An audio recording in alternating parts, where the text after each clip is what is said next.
Hey everybody, we are live and back again. Robin and I are in the flesh, and we're happy to be back and see you. So we want to continue with our 7-minute health chats, and we are both health coaches. We are passionate about aging well and aging the best way we can using nutrition and movement. So today we want to talk about seed oils, particularly industrial seed oils. And maybe you're not sure what we're talking about, or you haven't heard like what are seed oils. I'm going to explain to you what they are. So there are 8 seed oils that are used in processed foods. And it's easy to remember them by the 3 C's and the 3 S's for the first 6. And the 3 C's are corn, canola, and cottonseed. And the 3 S's are soy, sunflower, and safflower oils. You probably have seen those. If you read ingredients, you've seen those on bags of chips or baked goods. And yeah, everything.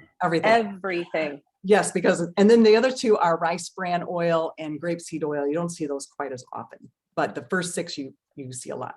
And this is a really interesting statistic. So I learned that Americans, we get 80% of our fat. The average American gets 80% of their fat calories from these seed oils, which is very telling on our current health of our country. Yes. Basically. Yes. Because why are these seed oils bad? Because when they break down in cooking, they become toxic to our bodies, basically. And I'm going to put an article in our comments that it really goes into detail about it, and it's really, really interesting. So, and what they do, these seed oils cause chronic inflammation, which, diabetes 2, type 2 diabetes, obesity, brain inflammation, asthma, autoimmune disease. There's so many things that these seed oils contribute to, the overconsumption. Now, these seed oils are also known as omega-6 oils, and we need omega-6 fatty acids as well as omega-3 fatty acids. You probably heard me talk about, we talked a lot about omega-3s. Those are very healthy fatty acids you find in fish, fatty fish, nuts, and olive oil. And so anyway, but the omega-6s, which we need too, are the ones we don't want too much of. So when you look back at our ancestral days, when we didn't have processed food, it was a ratio of 1-to-1. Omega-3s to omega-6s was a 1-to-1 ratio.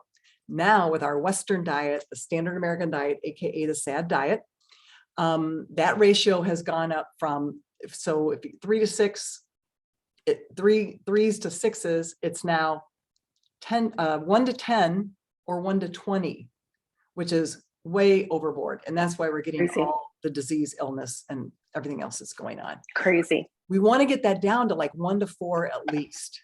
That's the optimal.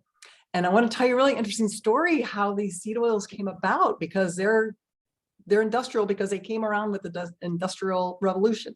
And so back in the 1870s, 2 men by the name of William Proctor and James Gamble were soap makers. They got together and they wanted to find a use for, they had an overuse of cottonseed oil, which was considered a toxic waste, but they found they could make that cottonseed oil, and make it into soap.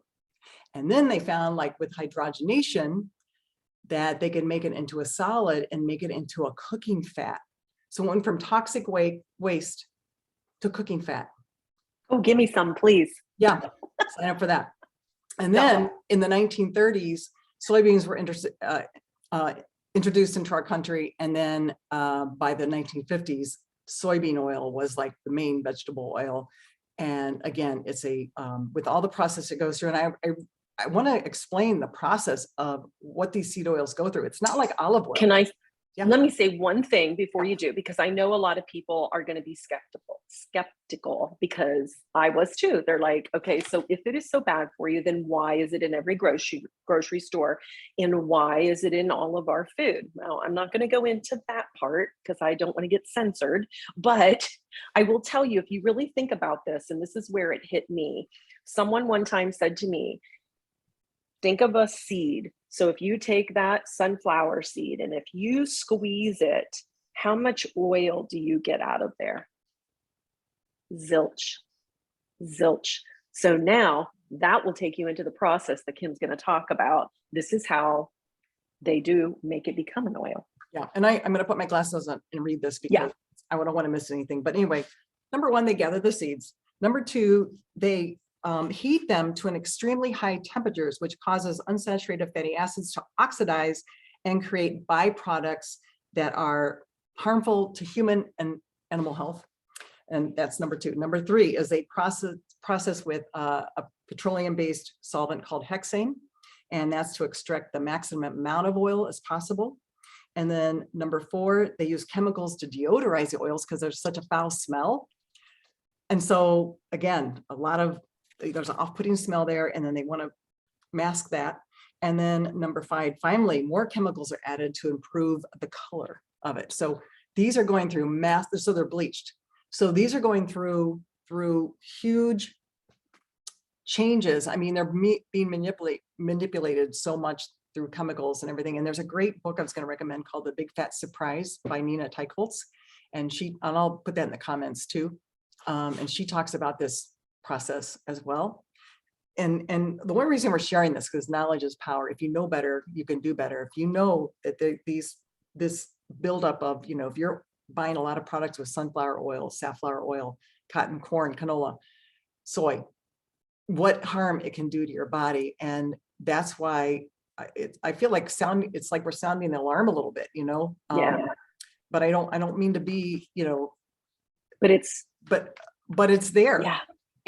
And we live in a toxic world. I mean, and this just adds one more complexity to that toxic that we can actually, we can choose not to ingest that in our bodies. So, yeah. And it is, everybody, because, some people might say, okay, I'm going to check those ingredient labels as soon as I go to the store. Well, let me tell you, take your glasses, first of all, and it's in everything, you guys. You have to really look for products. And I will say, and I don't work for Costco, but Costco has a lot of things, if you shop there, that do not have these in them. They have some that do, but I have found many products there that don't have them in. And I forgot, I had some props and I forgot, they're upstairs. But my lesser, that's okay. My lesser evil popcorn that I always recommend is lesser evil, and I can snap some pictures below. But and you can get that at Costco. Yeah. And at Kroger. Good. Cool. And Yeah, Kroger. Eagle. Yep. Yeah, that's everywhere now. But it's non-GMO popcorn, organic popcorn, cooked in avocado oil or coconut oil, and delicious. And they use pink Himalayan sea salt. Very delicious. So that, Sorry. And then my other, okay. I have one more. I know. I'm so excited. Can you tell?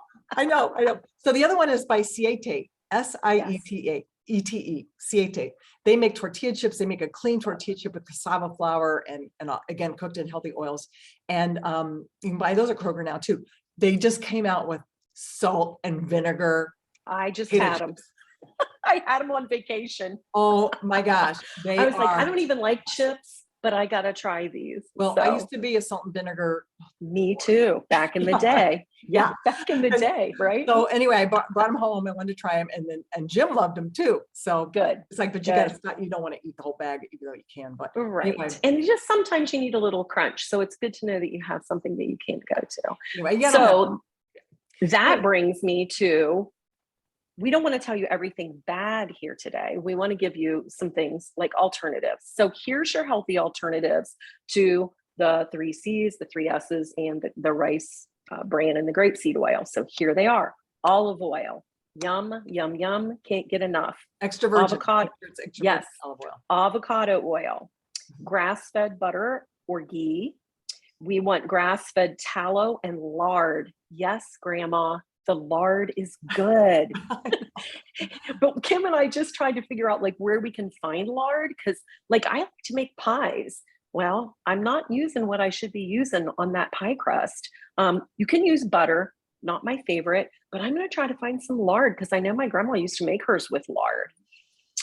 Cocoa butter, macadamia nut oil, coconut oil, yummy, which Kim was talking about with the popcorn, almond oil, walnut oil, flax oil, sesame, walnuts, fatty fish, and duck fat. So those are them. Make sure you do like go for the grass fed on I would the take butter. almond, and I would take almond oil off that list, because that's, Yeah, I don't know why that was on the I list, haven't but seen that on any good list, actually. So I yeah. don't And know. now some things with soy, guys, so it's not like soy is like horrible, but it's not good to eat. Like I like soy candles. Like I prefer that to buying like a candle that's like made with who knows what, right? Well, and just to give you a caveat, so edamame, which is Yeah, soy, that's, soy, right, those are perfectly fine, healthy to eat. right, right, And tofu, I mean, there are, some good right. soy products that come, but the heavily modified, the soy oil, Yeah, stay away from that. yeah. I know. Okay, I Yeah. think we're And you way know what? over. Listen, well, we're way over, but this is important. I feel like, yeah, let's see how far. We're pretty bad. Anyway, we're 10 minutes like usual. Listen, you don't know till you know.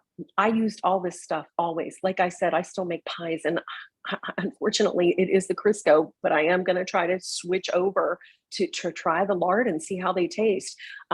Because this is what we're given. This is what we have available to us. So if it's available to you and you don't know until you know, you know? I know. All right. So Uh, anyway, thanks for tuning in. And if you have questions, let us know. And Kim will drop that article in there in the comments. And we will see you next week. All right. Bye, Robin. Bye, All everybody. right. Bye-bye.